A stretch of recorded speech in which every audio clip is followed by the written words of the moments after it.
Oke, bismillahirrahmanirrahim. Assalamualaikum warahmatullahi wabarakatuh. Waalaikumsalam warahmatullahi wabarakatuh. Waalaikumsalam warahmatullahi wabarakatuh. Oke, di sini presentasi kelompok 9 dengan modul desain UI UX dengan aplikasi restoran akan dimulai. Oke, kenalkan, nama saya Rifki Febriansyah Sulaiman, NIM 3411191056. Saya Ridwan Fauzi dengan NIM 3411191044.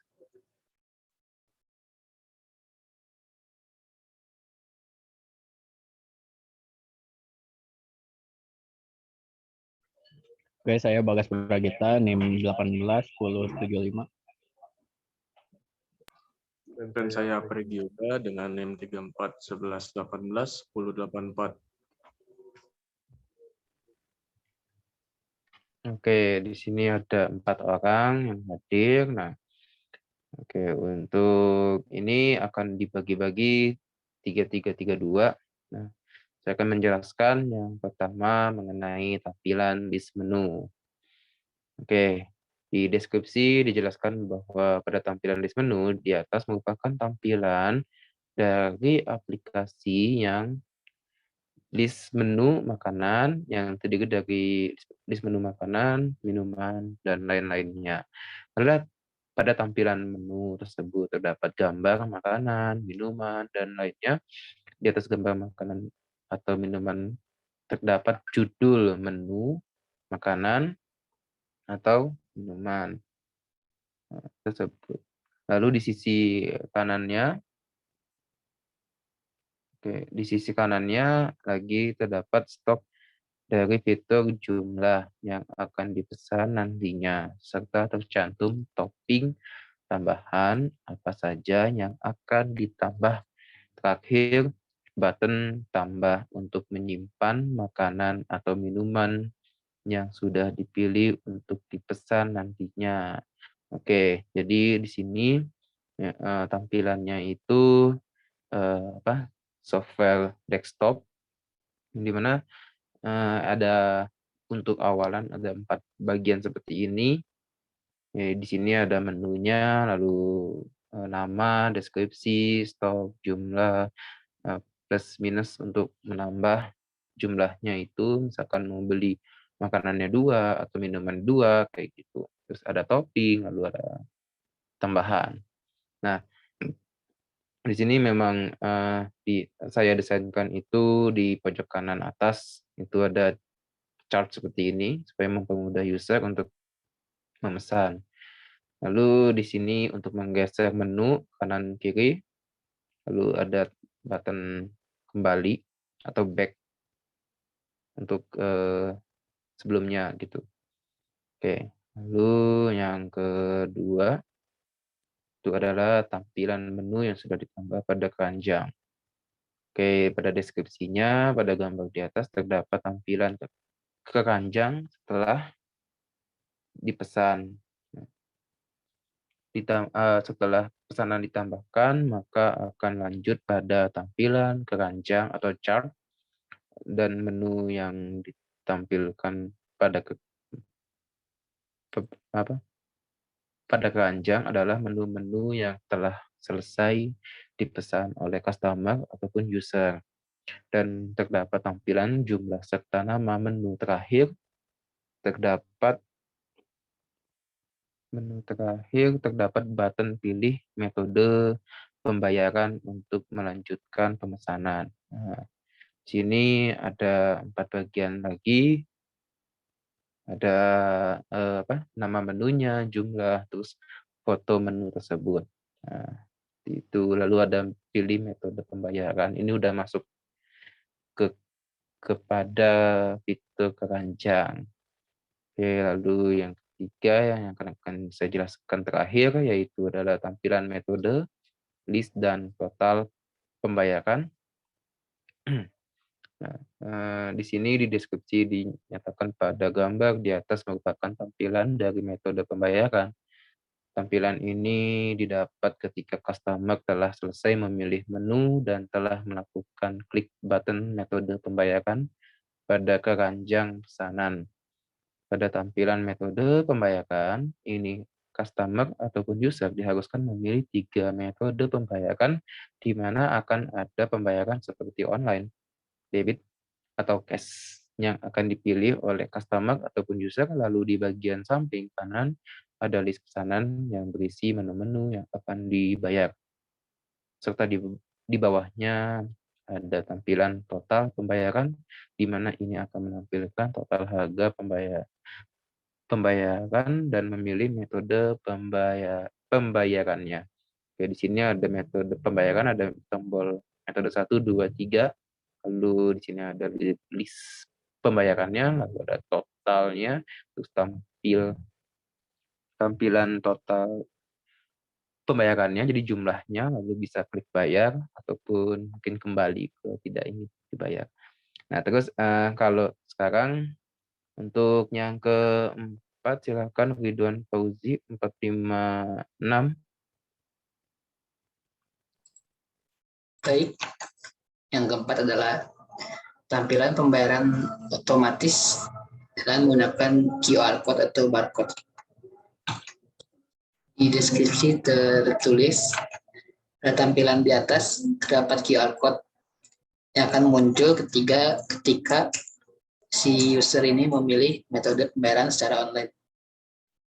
Ini untuk memudahkan customer dapat langsung melakukan scan pada QR code tersebut. Jadi pembayaran secara cepat dan praktis. Jadi pada yang tampilan ini kita itu langsung scan, misalnya menggunakan smartphone, kita scan QR code-nya. Setelah itu secara otomatis akan lanjut ke menu selanjutnya. Next. Nah, setelah QR code yang tadi di scan akan pergi ke tampilan pemesanan. Tampilan selesai setelah pemesanan. Jadi pada deskripsinya tampilannya merupakan tampilan ketika berhasil melakukan pembayaran yang telah user pesan sebelumnya. Dan pada tampilan ini terdapat button untuk mengisi feedback. Jadi setelah QR code tadi di scan, langsung tanda terima kasih muncul dan kita dapat melakukan feedback dengan mengklik button tersebut.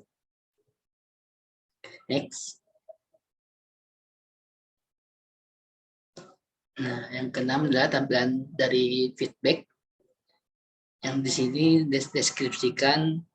Setelah klik button feedback akan ada halaman tampilan feedback. Di atas yang terdapat text view atau text box untuk mengisi saran atau tanggapan yang telah dirasakan oleh customer setelah mencicipi makanan, baik itu menggunakan aplikasi juga. Jadi maksudnya jadi kita dapat memberi feedback juga mungkin buat aplikasinya. Terus setelah itu di samping kanan terdapat bintang. Jadi kita menentukan ratingnya, apakah makanannya bagus, makanannya enak atau tidak. Tentukan dengan bintang. Setelah itu klik submit untuk mengirim feedback tersebut. Ini cukup. Dikembalikan kepada Riki. Oke, selanjutnya akan dijelaskan oleh Kang Bagas 78. Silakan. Ya, Assalamualaikum. Pada bagian login ini deskripsinya pada tampilan di atas merupakan tampilan login, di mana aktor harus melakukan login terlebih dahulu, yaitu dengan mengisi username dan password, dan klik button login. Ketika login berhasil dilakukan, maka akan dikirim ke halaman mengelola menu. sebagai admin jika sebagai user akan terlihat list menu. Lanjut.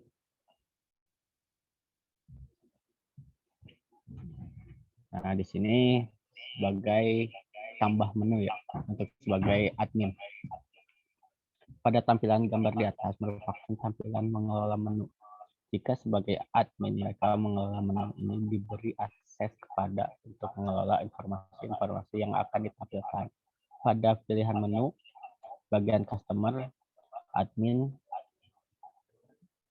di sini dapat menambahkan menu baru dengan klik tanda plus pada bawah tengah seperti gambar di atas dan dapat memilih bagian kategori.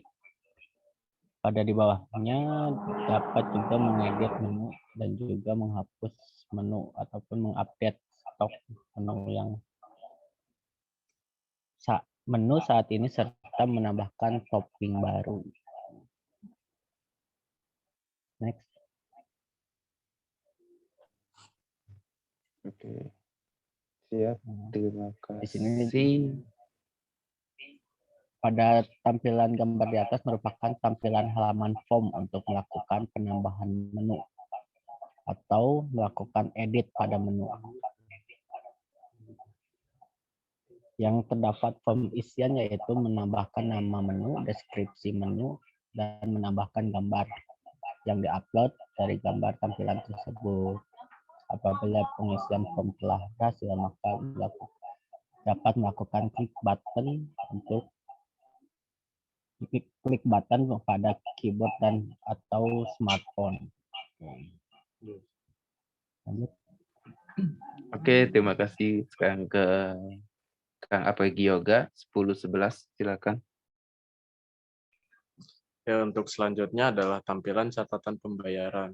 Nah, untuk tampilan catatan pembayaran sendiri merupakan tampilan dari catatan transaksi pembayaran. Pada halaman ini akan berisi catatan-catatan transaksi pembayaran yang telah dilakukan oleh customer dan dapat dilihat hanya oleh admin. Ya, untuk selanjutnya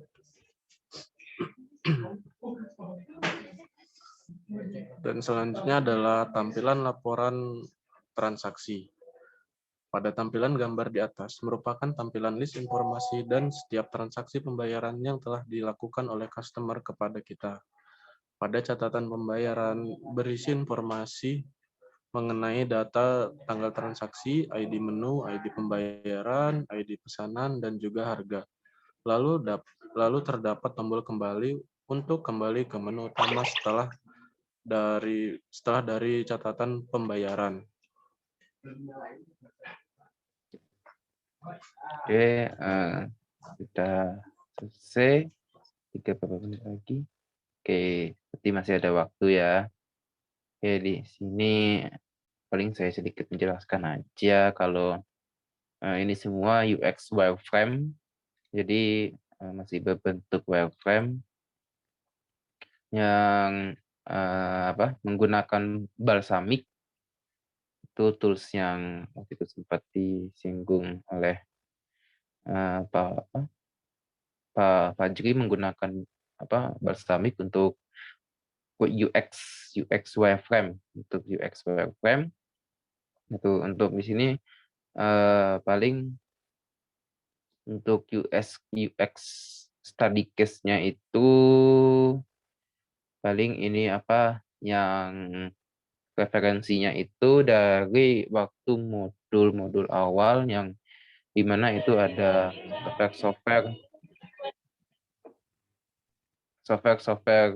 restoran yang bersifatnya itu milik privat, jadi bukan publik, model Gojek ataupun Shopee. Jadi karena ini modelnya software, jadi software desktop yang dimana nanti kasir ataupun admin akan menggunakannya. Lalu juga dari segi UX wireframe ini hanya cetakan biru saja, mungkin kayak blueprint, dan bisa iya bisa tidak untuk UI-nya itu persis sama atau tidak gitu.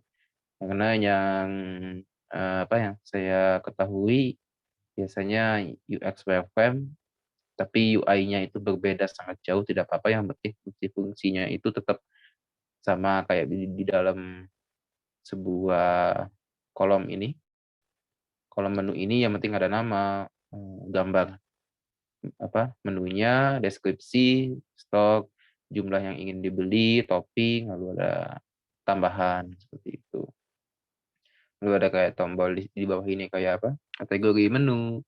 Itu kan ada banyak tuh, karena kategori menu nggak mungkin cuma satu macam. Contohnya kayak misalkan makanan pedas sama makanan manis, lalu mungkin ada makanan ekstrim gitu, atau enggak simpelnya mungkin kayak makanan dari negara Turki, India, Jepang kayak gitu kan termasuk kategori tradisional, modern, dan lain-lain. Itu banyak sebenarnya tergantung dari restorannya masing-masing. Bagaimana ingin software itu di restoran itu seperti apa kayak gitu. Ya, kalau ini ditambahkan pada keranjang, jadi setelah mengklik contoh misalkan misalkan ini nasi goreng, terus beli 2 gitu, lalu diklik ininya untuk keranjangnya, lalu tampilan ini misalkan 1 gitu, yang dibeli 1 buah, ini 3-nya nggak ada, jadi cuma 1, ya langsung situ. Oke, ini nama menunya nasi goreng, terus jumlahnya belinya 2, terus ini ada foto makanannya gitu. Jadi kan makanannya setiap restoran beda-beda gitu, maksudnya dari angle makanannya sampai cara penyajiannya gitu. Saya tinggal pilih metode pembayaran, diklik.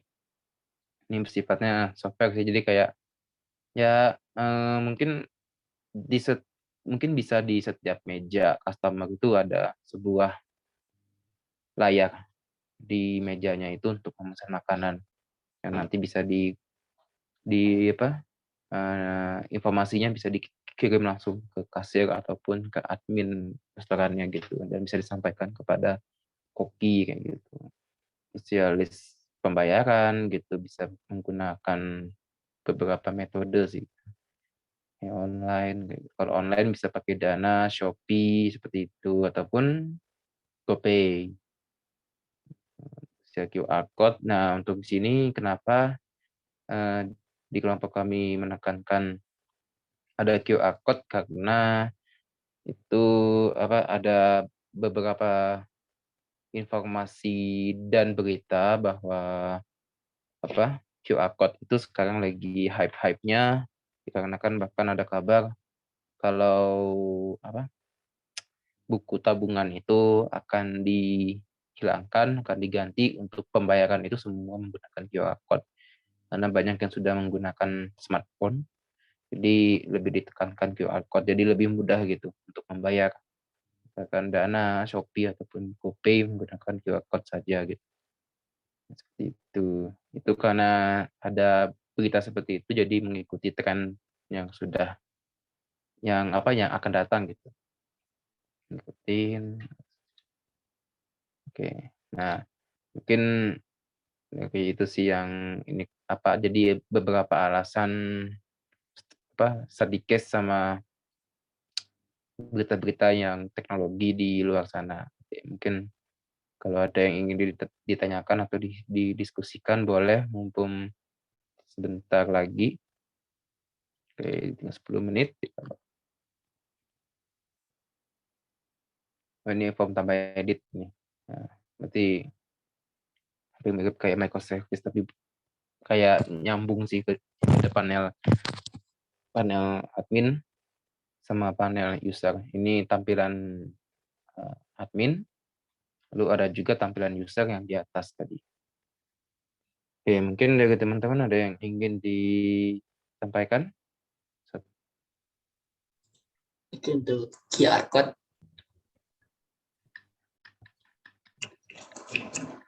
Ya.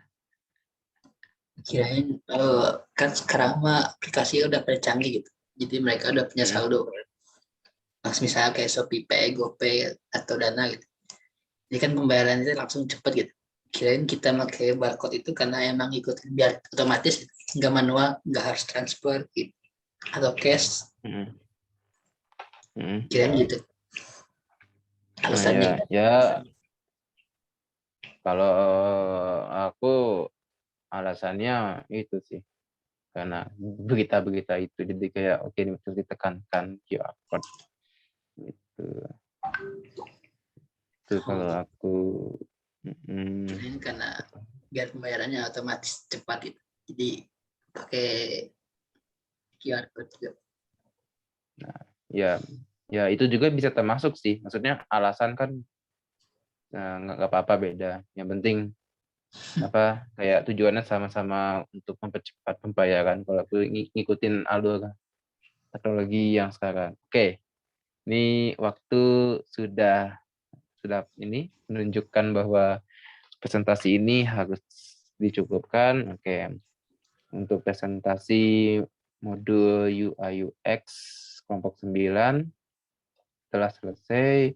Mohon maaf bila ada kesalahan dan masih ada yang diperbaiki. Wassalamualaikum warahmatullahi wabarakatuh. Waalaikumsalam warahmatullahi wabarakatuh. Oke.